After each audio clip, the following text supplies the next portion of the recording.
እያንዳንዱ የሰውነታችን ክፍል ትክክለኛ የሆነ ስራውን ለማከናወን በቂ ውሃ እንደሚያስፈልገው ያውቃሉ? ሰላም፣ እንዴት ናችሁ? የዛሬ መነጋገሪያ ርዕሳችን ውሃ ነው። ውሃ ስላለው ጠቀሜታ፣ ምን ያህል መጠጣት እንዳለብንና እንዴት መጠጣት እንዳለብን ለመነጋገር መጥተናል። ይህ ስለ ጤናችን የምናወራበት ጤናን አርሂቡ የተሰኘ ቻናል። አብራችሁ ቆዩ።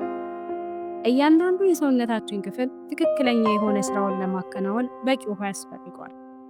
ስለዚህም በየቀን ተግባራችን ውስጥ ውሃን በቋሚነት መጠጣት ያስፈልጋል ማለት ነው። ይህ የተጠቀምነውን የውሃ መጠን ደግሞ በሽንትና በላብ መልኩ እናስወግደዋለን። ኩላሊታችን 1.5 ሊትር የሚሆን ውሃን በላብ መልኩ ሪሙቭ ሲያደርግ፣ ቆዳችን ደግሞ ግማሽ ሊትር የሚሆን ውሃን በላብ መልኩ ሪሙቭ ያደርጋል። ስለዚህም ዳይሬክት ከምንጠጣው ውሃ በተጨማሪ በውስጣቸው ከፍተኛ የውሃ መጠን ያላቸው ምግቦችን በመመገብ ውሃን በቀላሉ ማግኘት እንችላለን ማለት ነው። በውስጣቸው ከፍተኛ የውሃ መጠን ያላቸው ምግቦችን ስንመለከት ሐብሐብ፣ ኩከምበር፣ ሰላጣ፣ ስፒናች፣ ቶማቶ፣ አፕል፣ ብሮንኮሊን እና ኦሬንጅ በዋነኝነት ይጠቀሳል። እነዚህም በመጠቀም ውሃን በቀላሉ ማግኘት እንችላለን። ይህ በእንዲህ እንዳለ ቡናና ስኳር አዘውትሮ መጠቀም የውሃ መጠንን ይቀንሳል ወይም ደግሞ ዲሃይድሬቲንግ ኤጀንት በመባል ይታወቃሉ። ከሰውነታችን የውሃ መጠንን በመቀነስ ወደ ድርቀት ደረጃ ከሚያደርሱ አዘውትረን ከምንጠቀማቸው ቡናና ስኳር በዋነኝነት ይካተታሉ። ስለዚህም ቡናን ከጠጣም በኋላ ውሃን አብረን መጠጣት የዘወትር ልምዳችን መሆን አለበት ማለት ነው። ካልሆነ ግን ሰውነታችንን ወደ ድርቀት ደረጃ የማድረስ ከፍተኛ የሆነ ሚና አለው ማለት ነው። ሰውነታችን የድርቀት ደረጃ ላይ መሆኑን ከሚያሳዩ ምልክቶች አንዱና ዋነኛው ከፍተኛ የሆነ የራስ ምታት፣ ድካም፣ ጭንቀት፣ ድብርት በዋነኝነት ይጠቀሳል። ምክንያቱም ደግሞ ጭንቅላታችን ከ1 እስከ 3% የሚሆን የውሃ መጠንን እንደ ኢነርጂ ይጠቀማል። ትክክለኛ የሆነ ስራውን ለማከናወን በቂ ውሃ ያስፈልገዋል ማለት ነው። በቀን 1.5 ሊትር ውሃ መጠጣት ማይግሪንን ለመከላከል ከፍተኛ ሚና እንዳለው ይታወቃል።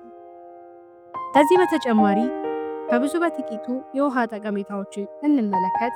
የሆድ ድርቀትን ለመከላከል፣ የኩላሊት ጠጠርን ለማጥፋት፣ ከፍተኛ ክብደትን ለመቀነስ፣ ለምግብ መፈጨት፣ ለቆዳ ጥራት እንዲሁም ደግሞ ጭንቀትን ለመከላከል ከፍተኛ ጠቀሜታ እንዳለው ይነገራል።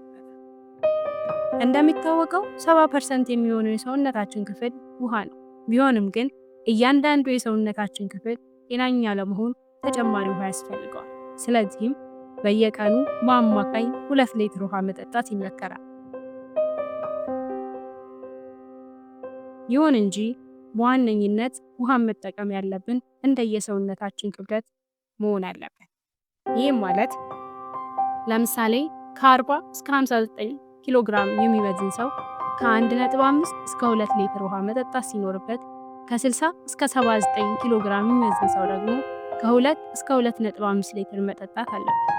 ከ80 እስከ 90 ኪሎ ግራም የሚመዝን ሰው ደግሞ ከ2.5 እስከ 3 ሊትር መጠጣት ሲኖርበት፣ ከ91 እስከ 100 ኪሎ ግራም የሚመዝን ሰው ደግሞ ከ3 እስከ 3.5 ሊትር በአቬሬጅ መጠቀም እንዳለበት ጥናቶች ያሳያሉ።